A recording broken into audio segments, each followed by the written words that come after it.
Thinkware U3000 versus the Thinkware U3000 Pro. So, what are the differences between these two models? Looking at them, they're the same, but different.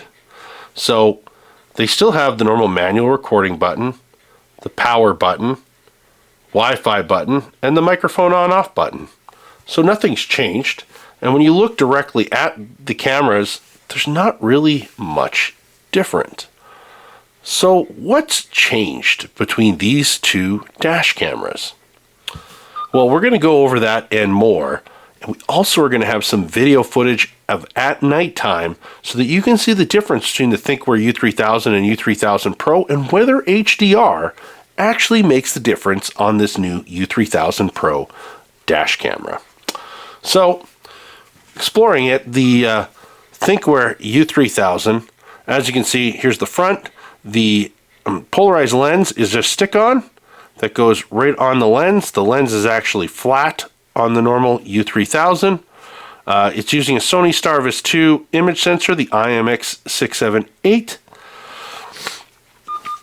When we go to the U3000 Pro, you can see the front actually looks different. The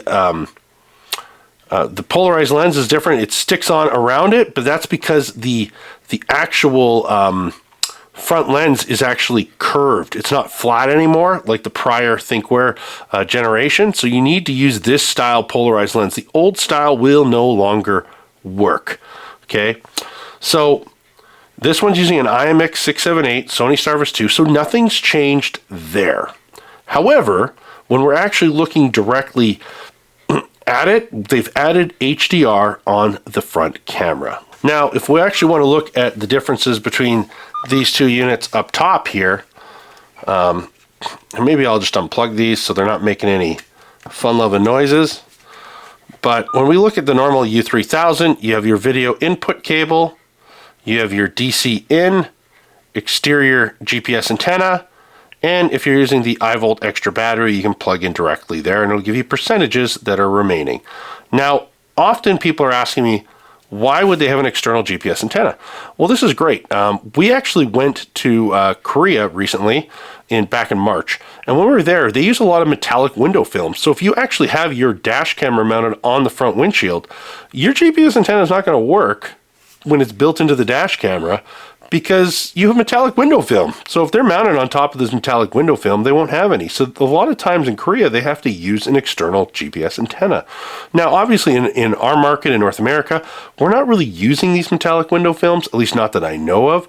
So we really don't have to worry about that. But maybe there's somebody who wants a little bit better GPS information, a little bit more accuracy. Maybe you want to invest in that. Either way, it does have that option. Now, moving over to the U3000 Pro, we can see we have the video input. I've been asked whether or not it's the same cable. It looks like the same cable. I have not confirmed with Thinkware whether or not that cable will be interchangeable, but knowing how Thinkware works and thinks, I personally think I can't see them not making it backwards compatible.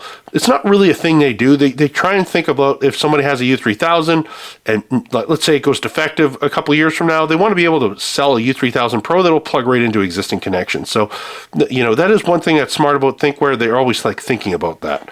So the DC input's the same, external GPS antenna, battery, which I already was talking about with iVolt Extra. And then this is the USB-C input. And this is kind of like a big difference here. So when it comes to the USB-C input, you have a couple different options. You can either A, not use it at all.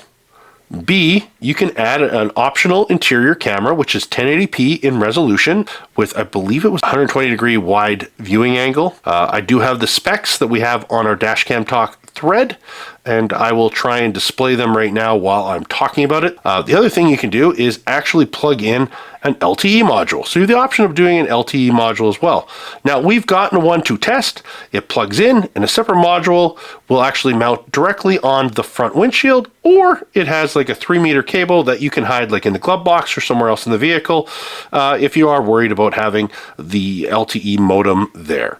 Now, either way, it's going to be very exciting having U3000 with all of its parking mode capabilities, now with LTE capability. It's going to give Blackview, I think, a little bit of a run for their money.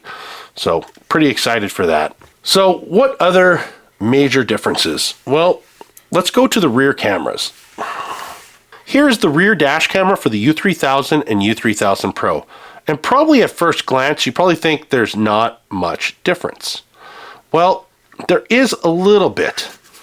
And so the U3000 Pro, I don't know if you can even see, but the lens sticks out just a little bit. Now, recently we had somebody ask whether or not there will be a polarized lens supported for the U3000 Pro. No, there is no polarized lens supported for the U3000 Pro rear camera. And that's mainly because it's concaved. And according to Thinkware, they're not planning on making one either. The other question was whether or not the front CPL filter would work for the rear camera. And no, it will not work as well. I mean, I'm sure there's going to be people online who are going to try it anyways, but just so you know, they've told me personally in email that it will not be supported. So if you take a look at the original U3000 and you go there, it's flat. So you can actually put the old school TWA CPL filter on the U3000, which you can't on, like we said, on the U3000 Pro. Now, what are the differences between these two cameras? Well, the Thinkware U3000 is using a Sony Starvis 1 image sensor, which is 2K resolution, while the U3000 Pro is using a Sony Starvis 2 IMX675 image sensor with HDR, which is high dynamic range, on the rear camera. So a huge upgrade for them, which is great to see. So 3M sticky tape on both of them. As you can see, this one's been installed in my vehicle before, so it's pretty obvious that I need to put some new sticky tape on there if I'm going to be putting it in there and doing more videos. But as you can see here, the 3M tape comes off, sticks on, and then this basically changes. Now, 2 years ago when this first came out, a bunch of people were saying the rear radar didn't work. We actually were in Thinkware's headquarters in March, which was really cool, and they actually showed us that the radar sensor moves with this. I'll see if I actually have a picture. I think I still have it on my phone, and I'll try and display it right now so that you can actually visualize what it looks like, which was actually very cool, because after seeing that, I could easily put away a lot of the naysayers and let them know that, by the way, it does work, and engineering was thinking when they did design it. And when you look at the side, both the connectors look 100% the same. Doesn't look any different at all. So, I mean, like I said, I think I'd find it very hard to believe that Thinkware did not think this through in order to actually have it backwards compatible. Like I said, I could be wrong, but once I get confirmation, I will definitely add it into the notes down below.